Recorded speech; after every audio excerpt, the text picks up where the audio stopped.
Hey hi guys, first of all అందరికీ వినాయక చవితి శుభాకాంక్షలు. And ముందుగా అందరికీ గుర్తొచ్చే ఫేవరెట్ ఫెస్టివల్ ఏదైనా ఉందంటే మాత్రం ఈ వినాయక చవితి ఫెస్టివల్. ఇంకా ఎవ్రీ ఇయర్ ఇంట్లో సెలబ్రేట్ చేసుకునే వాళ్ళం, బట్ ఈసారి హాస్టల్లో ఉన్నాం. బట్ అయినా కూడా ఎర్లీ మార్నింగ్ ఫాస్ట్గా నిద్ర లేచి గెట్ రెడీ విత్ మీ చేసుకొని ఇంకా టెంపుల్కి వెళ్ళాం. అదే టైంలో ఫుల్గా వర్షం పడుతుంది గైస్. అంటే ఎవ్రీ ఇయర్ గణేష్ ఫెస్టివల్ టైంలో ఎప్పుడు వర్షం పడాల్సింది, సో ఈసారి కూడా వర్షం పడింది. ఇంకా వర్షంలో తడుచుకుంటూ అలానే టెంపుల్కి వెళ్ళిపోయాం.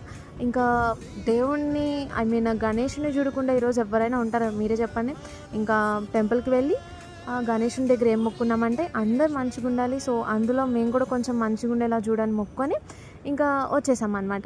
వచ్చాక హాస్టల్లో వడలు చేశారు గైస్ ఈరోజు టిఫిన్. సో మంచిగా తినేసి బజ్జున్నాం.